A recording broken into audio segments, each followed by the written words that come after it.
2020년 9월 19일 새벽 기도회를 드리도록 하겠습니다. 사도신경으로 신앙을 고백하겠습니다. 나는 전능하신 아버지 하나님, 천지의 창조주를 믿습니다. 나는 그의 유일하신 아들, 우리 주 예수 그리스도를 믿습니다. 그는 성령으로 잉태되어 동정녀 마리아에게서 나시고 본디오 빌라도에게 고난을 받아 십자가에 못 박혀 죽으시고 장사된 지 사흘 만에 죽은 자 가운데서 다시 살아나셨으며 하늘에 오르시어 전능하신 아버지 하나님 우편에 앉아 계시다가 거기로부터 살아있는 자와 죽은 자를 심판하러 오십니다. 나는 성령을 믿으며 거룩한 공교회와 성도의 교제와 죄를 용서받는 것과 몸의 부활과 영생을 믿습니다. 아멘. 하나님께서 오늘 우리에게 주시는 말씀은 미가서 5장 말씀입니다. 5장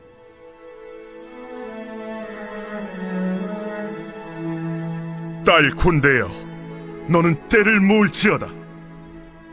그들이 우리를 에워쌌으니 막대기로 이스라엘 재판자의 뺨을 치리로다.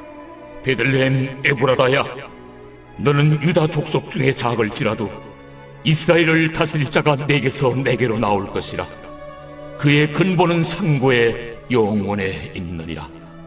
그러므로 여인이 해산하기까지 그들을 붙여두시겠고, 그 후에는 그의 형제 가운데에 남은 자가 이스라엘 자손에게로 돌아오리니 그가 여호와의 능력과 그의 하나님 여호와의 이름의 위엄을 의지하고 서서 목축하니 그들이 거주할 것이라. 이제 그가 창대하여 땅 끝까지 미치리라. 이 사람은 평강이 될 것이라. 아수르 사람이 우리 땅에 들어와서 우리 궁들을 밟을 때에는 우리가 7 목자와 8 군왕을 일으켜 그를 치리. 그들이 칼로 아수르 땅을 황폐하게 하며 님으로 땅 어기를 황폐하게 하리라. 아수르 사람이 우리 땅에 들어와서 우리 지경을 밟을 때에는 그가 우리를 그에게서 건져내리라. 야곱의 남은 자는 많은 백성 가운데 있으리니 그들은 여호와께로부터 내리는 이슬 같고 풀 위에 내리는 탄비 같아서 사람을 기다리지 아니하며 인생을 기다리지 아니할 것이며, 야곱의 남은 자는 여러 나라 가운데와 많은 백성 가운데에 있으리니 그들은 수풀에 짐승들 중에 사자 같고 양떼 중에 젊은 사자 같아서 만일 그가 지나간즉 밟고 찢으리니 능히 구원할 자가 없을 것이라. 내 손이 내 대적들 위에 들려서 내 모든 원수를 진멸하기를 바라노라. 여호와께서 이르시되, 그날에 이르러는 내가 내 군마를 네 가운데서 멸절하며 내 병거를 부수며 내 땅의 성읍들을 멸하며 내 모든 견관성을 무너뜨릴 것이며, 내가 또 복수를 네 손에서 끊으리니 내게 다시는 점쟁이가 없게 될 것이며, 내가 새긴 우상과 주상을 너희 가운데서 멸절하리니 내가 내 손으로 만든 것을 다시는 섬기지 아니하리라. 내가 또 내 아세라 목상을 너희 가운데서 빼버리고 내 성읍들을 멸할 것이며, 내가 또 진노와 분노로 순종하지 아니한 나라에 갚으리라 하셨느니라. 속빈강정이란 말이 있습니다. 그럴듯하게 요란하지만 사실은 그 속에 알찬 것이 전혀 없는 그런 요란한 수레와 같이 빈 껍데기에 불과하다는 그런 말이 될 것입니다.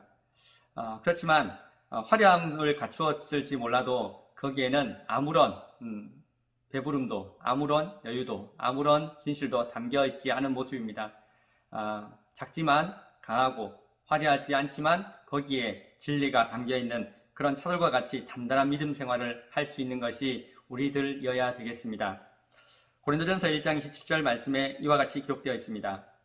그러나 하나님께서 세상에 미련한 것들을 택하사 지혜 있는 자들을 부끄럽게 하려 하시고 세상에 약한 것들을 택하사 강한 것들을 부끄럽게 하려 하시며, 세상에 미련한 것들, 그들을 누가 과연 주목하겠습니까? 그런데 하나님께서는 그들을 통해서 일하십니다. 세상에 약한 것들, 그들을 누가 선택하겠습니까? 그런데 하나님은 그들을 택하셔서 강한 자들을 부끄럽게 하시고 그들을 통해서 하나님의 크신 일을 행하시는 그런 하나님이십니다. 하나님께서는 언제나 우리 인간들이 생각하지 못한 방법, 우리들이 알 수 없는 예측하지 못했던 기막힌 방법으로 역사를 이끌어 가시는 하나님이십니다. 하나님께는 지혜가 넘치고 그 지혜가 우리의 구원에서도 나타나셨습니다. 하나님만이 세상의 역사를 만들어 가십니다. 하나님을 생각하면 절망이 되지가 않습니다. 하나님을 생각하면 그 절망 속에서도 희망을 보게 되는 것입니다. 절망을 절망으로 여기지 않는 것은 우리가 하나님을 의지할 때입니다. 그때 하나님께서 큰 은혜를 허락하여 주십니다. 예수를 믿는 사람, 그 사람은 포기란 없습니다. 우리는 포기할지라도 혹시 우리가 기도 가운데 우리 나라를 향하여 기도할 때에 체념하는 마음이 생겨날지라도 그러나 여호와께서는 큰 능력을 발휘하시고 하나님의 일을 행하시는 분임을 우리는 기억하고 잊지 말아야 할 것입니다. 미가 선지자의 시대에 이스라엘은 하나님의 심판을 경고받게 됩니다. 그 메시지는 매우 강렬했습니다. 그야말로 종말입니다. 이제 더 이상 소망이 없구나, 끝이로구나 하는 생각을 하게 되었을 것입니다. 3장에 나오는 이스라엘의 우두머리들이라고 하는 그들을 보십시오. 지도자들이 얼마나 하나같이 많은 문제점을 갖고 있는지 보게 될 것입니다. 하나님을 떠났고 또한 백성들의 눈에 피눈물 나는 그런 많은 일들이 그들을 통해서 계획되어지고 그들을 통해서 많은 사람들이 고통을 받았습니다. 3장 11절에서 정치인들은 뇌물을 받았습니다. 또한 제사장들은 삭슬 받기에 발이 빨랐고 또한 선지자가 돈을 챙기기에 바쁜 그런 도시가 바로 예루살렘이었습니다. 부패한 지도자, 또한 더불어 이스라엘의 죄악이 관영했었던, 그래서 결국에는 시온은 밭이 되고 말 것이고 예루살렘은 무너지게 될 것이고 성전은 숲이 무성할 것이라는 12절 말씀을 우리는 기억하고 있을 것입니다. 그들은 제사장 나라였습니다. 이스라엘이 하나님의 택한 백성 선민으로 그들은 자긍심이 매우 많았던 그런 나라였습니다. 그런데 그것은 껍질에 불과한 그런 모습의 신앙이었습니다. 백성들은 우상에 빠져 있었고 지도자들은 탐욕의 눈먼 그런 사람들이었습니다. 이런 사회, 이런 시대를 살아가는 그 시대야말로 비극적인 시대가 아니겠습니까? 이스라엘은 총체적인 난국을 겪게 되었습니다. 더 이상 야곱의 나라에 무슨 선한 것이 있겠는가 라고 싶을 정도로 하나님은 그들을 향해서 진노하셨습니다. 미가 선지자에 의해서 유다와 이스라엘의 패망은 기정사실화되는 그런 예언이 선포되어집니다. 어디서부터 손을 대면 좋을까요? 어떻게 하면 그들이 다시 회복할 수 있을까요? 싹 다 부실 수는 있어도 어디서부터 어떤 방법으로 그들을 품어야 할지 막막하기만 할 것만 같습니다. 미가 선지자는 그 시대를 향해서 죽을 각오를 하고 그 시대를 향하여 일사각오의 정신으로 그 시대를 분별하며 담대하게 하나님의 말씀을 전하게 됩니다. 이 나라 심판이 있으리라. 시온과 예루살렘과 다윗의 나라가 패망하리라는 선포를 하게 됩니다. 하지만 그 안에 그리스도 예수의 그 복음이 선언되어집니다. 여호와의 구원도 있음을 그들에게 전하는 것입니다.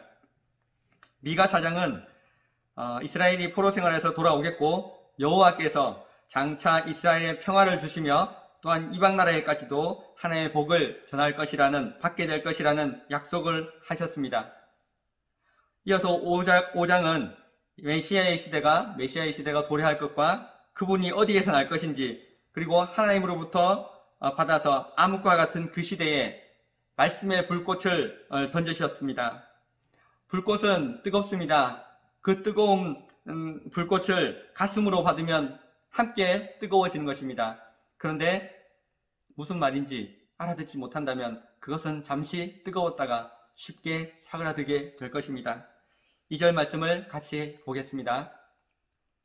베들레헴 에브라다야, 너는 유다 족속 중에 작을지라도 이스라엘을 다스릴 자가 내게서 내게로 나올 것이라. 그의 근본은 상고에 영원에 있느니라. 베들레헴은 어떤 것입니까? 예루살렘으로부터 매우 지근거리에 있는 그런 마을이었다고 합니다. 불과 8km 떨어진 그런 마을입니다. 룻과 나오미의 고향이고 또한 요셉의 어머니 라헬이 장사되어졌던 그런 곳입니다. 이새와 다윗의 고향이기도 합니다. 베들레헴은 빵집이라는 뜻을 가진 그런 마을입니다. 또한 그 뒤에 베들레헴 에브라다라고 하는 이 표현은 그곳이 열매가 매우 풍성한 것을 뜻하는 그러한 표현입니다. 에브라다, 이 뜻은 이곳에서는 에브라 집안 사람들이 살았던 거주지라는 뜻을 함께 내포하고 있습니다.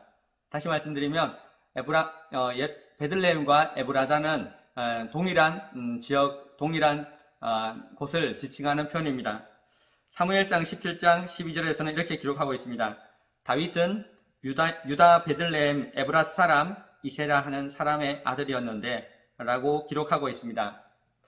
유다 베들레헴 에브랏 사람 이세라 하는 마을, 에브랏의 이름이 먼저 사용되어졌고 현재는 베들레헴이라는 마을 이름으로 지명이 사용되고 있다는 것을 우리는 알 수가 있습니다. 이런 베들레헴 에브라다이지만 베들레헴 곁에는 거대한 도시가 있습니다. 그곳은 국제도시이고 매우 높은 문명을 자랑하는 그런 도시입니다. 이스라엘의 중심이었고 모든 것의 중심이었던 바로 다윗성 예루살렘이 바로 그 8km 떨어진 곳에 지금 거리에 그곳에 위치하고 있었습니다. 예루살렘과 비교하면 얼마나 볼품없고 초라한 곳이겠습니까? 베들레헴은 상대적으로 매우 작습니다. 비교하면 작지만 그러나 거기에 하나님의 큰 지혜가 담겨 있었습니다. 작을지라도 연약할지라도 그러나 하나님은 그 도시를, 그 마을을 기억하시고 그곳에서부터 복음을 일으키십니다. 비교 대상이 되지 않는 그런 시골 마을이었지만 거기에 하나님의 정신, 그 시대를 다시 회복시키려는 하나님의 마음이 거기에 있었습니다. 바로 그러한 베들레헴에 이스라엘을 다스릴 자가 나올 것이라고 강력하게 말씀하고 있는 것입니다. 예루살렘은 성소입니다. 그러나 그곳은 하나님의 선택을 더 이상 받지 못하게 되었습니다. 이스라엘을 다스릴 자가 누구입니까? 바로 예수 그리스도입니다. 그의 근본은 상고의 영혼에 계셨던 하나님이십니다. 이스라엘을 다스릴 자, 그는 바로 예수 그리스도셨고 예수님께서는 이 베들레헴 에브라다에서 출생하신다고 말씀하셨고 약속하셨습니다. 이 약속이 지금으로부터 2700년 전에 선포되었던 것입니다. 그들은 그 말씀을 들음으로 엄청난 충격과 공포를 경험했을 것입니다. 예수님께서 오시면 그 당시 모든 사람들이 의지했던 것, 그 모든 것을 박살내실 겁니다. 모든 것을 잃게 될지라도 예수 그리스도 한 분이면 그를 우리의 메시아로 받아들일 수 있는 그런 신앙이 되어야 할 것입니다. 10절 말씀을 보겠습니다. 여호와께서 이르시되 그날에 이르러는 내가 내 군마를 내 가운데에서 멸절하며 내 병거를 부수며 너의 군마가 멸절됩니다. 괜찮으시겠습니까? 너의 병거가 부서질 것입니다. 또한 11절에서는 내 땅의 성읍들이 멸하여지고 내 모든 견고한 성이 무너지게 된다고 선포하고 있습니다. 여호와를 대신하여 의지했던 모든 것이 깡그리 없어지는 것, 그것이 은혜입니다. 우리가 의지했던 많은 것들을 잃게 될지라도 오직 한 분 하나님을 사랑하게 되고 믿게 되고 의지하는 것, 그것이 은혜인 것입니다. 12절에서는 복수를, 즉 점을 보려고 하는 행위들, 그런 점쟁이들이 더 이상 필요치 않고 필요 없어진다고 말씀합니다. 예수를 믿는다는 것은 이런 것입니다. 또한 13절에서는 새긴 우상이 나옵니다. 이것들조차도 완전히 사라지는 것입니다. 그것이 축복입니다.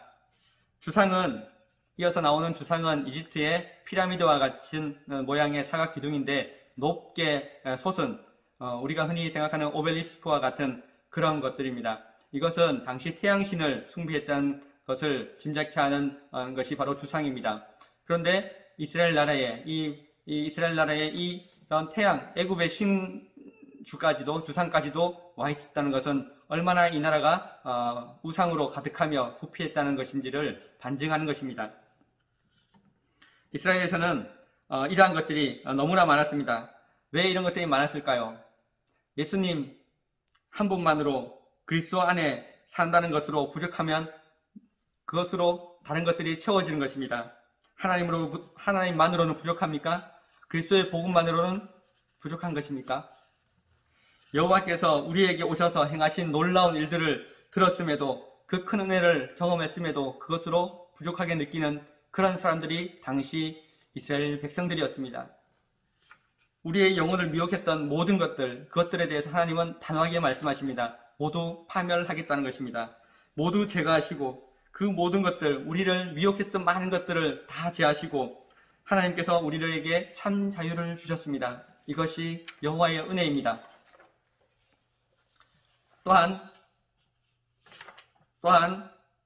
주님께서 우리에게는 내 군마, 내 병거, 내 땅의 성읍, 내 모든 견고한 성, 우상과 주상, 아세라 목상들까지 우리는 이러한 것들에 얼마나 많이 오랫동안 종노릇하였습니까?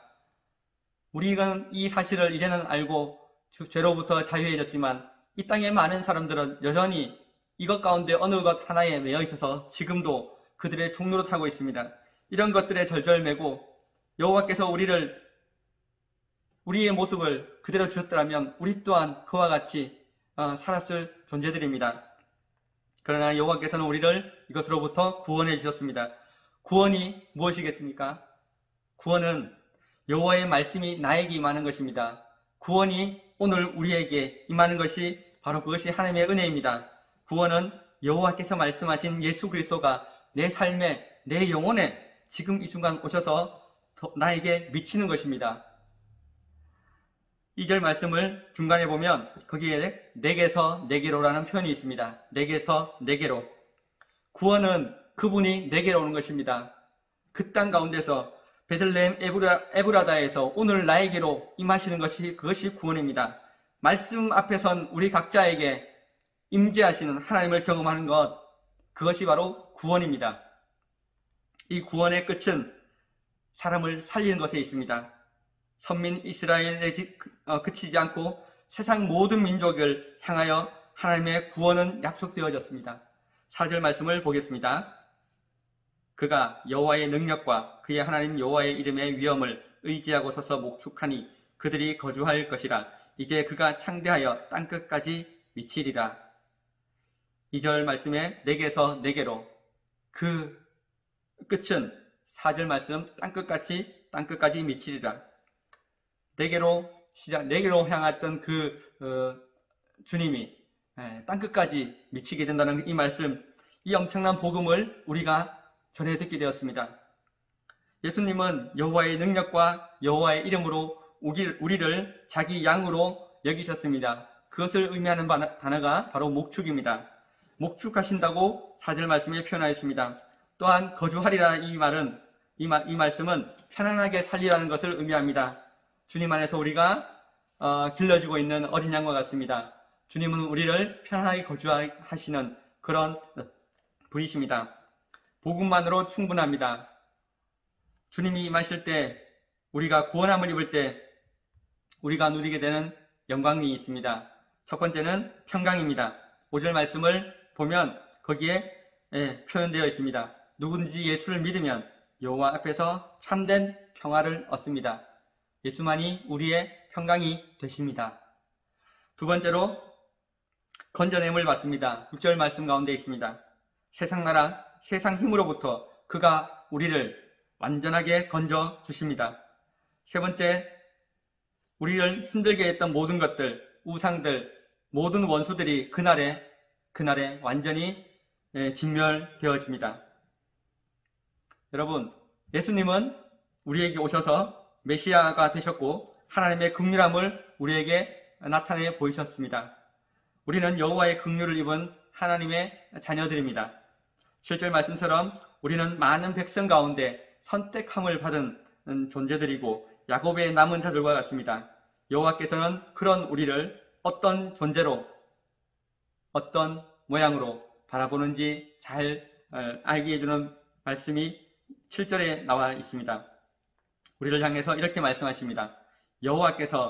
여호와께로부터 내리는 이슬 같고 풀 위에 내리는 단비 같은 존재, 그런 존재가 바로 우리들입니다. 우리를 이슬같이 또한 풀 위에 내리는 담비와 같은 존재로 우리를 여기신다는 것입니다. 이제 우리는 사람을 기다리고 인생을 기다리는 존재가 아닙니다. 오직 여호와 하나님을 믿고 여호와께만 소망을 두며 예수님의 초림과 같이 다시 오실 예수님을, 그 재림하시는 그리스도를 기다리는 존재들입니다. 결국 베들레헴 에브라다, 이곳은 당시 사회가 주목하지 못했던 그런 작은 마을에 지나지 않았습니다. 그러나 이것이 하나님의 지혜입니다. 때가 이르기까지 여인의 상고 그 고통이 있겠지만 우리는 약속을 바라봄으로 지금까지 인내해 왔습니다. 잘 하셨습니다. 그리고 그 일에 있어서 하나님께서는 앞으로도 조금 더 인내하라고 말씀하십니다. 황무지 속의 장미꽃처럼 절망 속에서도 희망을 선포하기를 원하십니다. 고통은 그대로 있을 것입니다. 고통의 현실이 빨리 사라지지는 않을지라도, 그러나 우리는 십자가를 포기할 수가 없습니다. 지금의 시대는 과거 그 어느 때보다도 어둠이 짙게 내린 그런 상황이라고 보여집니다. 세상은 더 악화해질 것이며 그럴 때일수록 우리는 더욱더 주님을 바라보아야 합니다. 예수님, 우리와 함께 하셨습니다. 우리 나라와 함께 하심을 우리는 믿습니다. 우리의 죄로부터 건져내신 분이 바로 예수 그리스도이십니다. 이것을 우리는 전해야 합니다. 2700년 전 어느 날인가 미가 선지자가 메시아의 탄생을, 베들레헴으로부터의 탄생을 예언했던 것처럼 우리는 하나님만이 구원이신 것을, 주님의 일을 온전히 온 세상에 선포해야 할 그런 존재로 부름을 입었습니다. 히브리서 10장 37절에서 38절 말씀은 이와 같이 기록되어 있습니다. 잠깐 후면 오실 이가 오시리니 지체하지 아니하시리라. 나의 의인은 믿음으로 말미암아 살리라. 또한 뒤로 물러가면 내 마음이 그를 기뻐하지 아니하리라 하셨느니라. 여러분, 다시 2700년이 흐를지라도, 속절없이 그 시대가 지나갈지라도 우리는 하나님의 구원을 의심 없이 믿는, 선포해 나가는 그런 모든 성도님들 다 되시길 바랍니다. 이 사회를 향하여 우리는 기도의 중보를 해야 할 사람들입니다. 잊지 마시고 오늘 하루도 주님 안에서 승리하며 여호와의 구원을, 심판과 구원을 더불어 선포할 수 있는 그런 우리 모두가 되시기를 바랍니다. 기도하겠습니다. 사랑과 구원의 하나님 아버지, 심판 중에라도 그 백성을 살피시며 돌보시며 공고하시는 주의 은혜가 크십니다. 우리를 가장 연약한 가운데 있을 때에, 우리가 절망 가운데 있을 때, 가장 긴 고통의 늪에 빠져 있을 때에 우리 각자를 만나주신 그 하나님의 은혜를 잊지 못하며, 주님, 우리의 삶의 일평생 동안 오직 그리스도만 사랑하며 여호와께 우리의 마음을 온전히 드리는 값진 인생 살게 하여 주옵소서. 코로나19로 지쳐있는 이 땅의 많은 백성들, 우리 교회 성도님들, 우리 각자를 주님께서 기억하여 주시고 날마다 하나님의 은혜 속에서 강건하며 아픔과 고통으로부터 낫게 하는 은혜가 있게 하시고 주님께 간절히 메어 달림으로 주의 크신 사랑 누리게 하는 귀하고 복된 우리 모든 이 땅의 백성들, 그 성도님들 다 되게 하여 주옵소서. 오늘도 우리와 함께 하실 하나님을, 임마누엘의 그 하나님을 찬송하며 예수 그리스도의 이름으로 기도드립니다. 아멘. 하늘에 계신 우리 아버지, 아버지의 이름을 거룩하게 하시며 아버지의 나라가 오게 하시며 아버지의 뜻이 하늘에서와 같이 땅에서도 이루어지게 하소서. 오늘 우리에게 일용할 양식을 주시고 우리가 우리에게 잘못한 사람을 용서하여 준 것 같이 우리 죄를 용서하여 주시고 우리를 시험에 빠지지 않게 하시고 악에서 구하소서. 나라와 권능과 영광이 영원히 아버지의 것입니다. 아멘.